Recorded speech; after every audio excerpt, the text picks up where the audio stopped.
There's the audience. Okay. I chose to do my speech on physician-assisted suicide, which is euthanasia for terminally ill patients. What do you guys think about physician-assisted suicide? 4. I support it. Support it? 4. I feel if you're miserable enough, you should. Okay. So the definition I found is defined as a doctor knowingly providing means for a terminally ill patient to commit suicide. You have to have a prognosis, which an expected death of 6 months or less. The right of a competent terminally ill person is to avoid excruciating pain and embrace a timely and dignified death, bears the sanction of history, and is implicit in the concept of ordered liberty. So, in the Constitution, it says, give me liberty or give me death, but this is giving you a dignified death was the whole point of this act. Who might oppose? Who do you guys think might oppose? Children. The family. The family? When you're a doctor and you take the Hippocratic Oath, you're taking an oath to save lives. And a lot of doctors are against this because you're not saving lives, you're providing someone the ability to kill themselves. So I said religious leaders or advocates might oppose, doctors who don't believe in going against the Hippocratic Oath, and certain family members. Pros of this would be like a dignified death. You're not living out the rest of your life in pain and in suffering. Your family doesn't have to watch you die in pain or in suffering. And it gives the patient control of the end of their life. If you are a person who is diagnosed with a brain tumor and you have 3 months to live, are you going to die with dignity and painlessly, or are you going to live out the rest of your life in misery? That's what you got to think about. The cons are, it goes against some religious beliefs. If you're Catholic, you know that dying naturally is a big thing in the Bible. It goes against morals of doctors, like I mentioned before, the Hippocratic Oath. Being a doctor, you're saving lives, and this definitely goes against what they took an oath for. What I found interesting was its fear that if made legal, insurance companies will be pushing it to save money.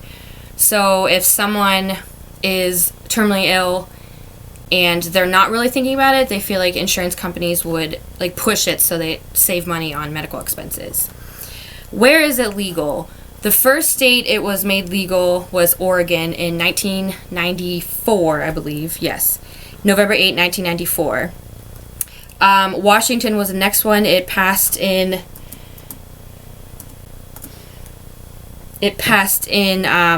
2008 in November as well. Montana passed it in December of 2009, and the most recent was California in 2015, which was last year. Who benefits? We did mention this.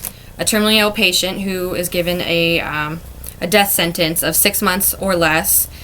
Medicine has the ability to keep people alive with artificial organs, transplant machines, but death is something that is inevitable. This gives patients an opportunity to die with dignity. So instead of dying, not lucid and not knowing who's around you, you have a better opportunity to say goodbye. Especially families have a better opportunity to say goodbye with someone who's lucid rather than them not. On October 27th, 1997, Oregon became the first state that enacted the Death with Dignity Act, which allows terminally ill Oregon residents to end their lives through voluntary self-administration lethal medications.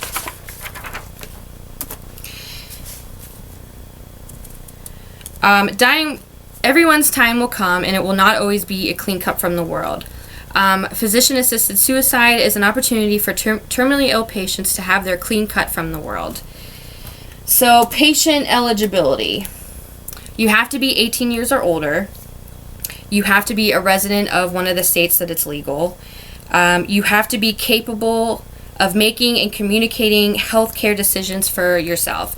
So if you have a POA or you have someone who's next of kin making decisions for you, you're not eligible. You have to be able to make your own decisions. It has to be something you decide. And like we mentioned before, it has to be 6 months or less expected death date. One thing that got me interested first was the movie You Don't Know Jack, about the doctor, Jack Kevorkian. He was a pathologist who was extremely interested in death and the act of dying. His main cause was to help terminally ill patients, like we mentioned before, who had a death sentence. And he did many evaluations, psych evaluations. He made them get a second opinion, and he made them check their diagnosis to make sure there wasn't anything that they could do before that they did it. And he would set it up like with a binder clip, so the patient would pull on the cord administering the drugs, so they were the one making the decision. He wasn't doing it for them. And it gave them the opportunity to opt out if they didn't want to do it anymore. Kevorkian's actions prompted national debate on euthanasia and hospice care. After years of conflict, Kevorkian lost his battle to the court system and spent 8 years in prison. Kevorkian had things set up, like I said, to where the patients had to pull it themselves. There was one example in the movie where one of the patients were cognitively all there, but they were paralyzed. So he went and made this contraption to where they can still physically do it on their own. So he wasn't the one that was doing it. The decision to end their life was solely the patient's decision. Like he said, he gave them he gave them evaluations. He made it known like what they were doing, exactly the medication that they were putting in their systems, so they weren't, so they were fully aware of what was going on.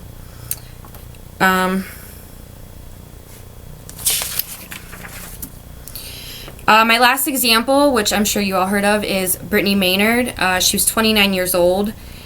She was a vibrant young woman, had a full life ahead of her, but she was diagnosed with a brain tumor, a lethal brain tumor. That there was no way they can perform surgery. There was no way around it. And she had, I think it was definitely less than 6 months. I think it was 3 months.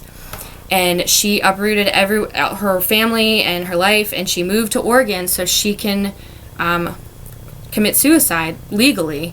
They gave her the opportunity to, like we mentioned before, self-administer drugs, and it gave her an opportunity to die with dignity, and her family was by her side, and they had the opportunity to say goodbye. And that's my speech. Thank you very much.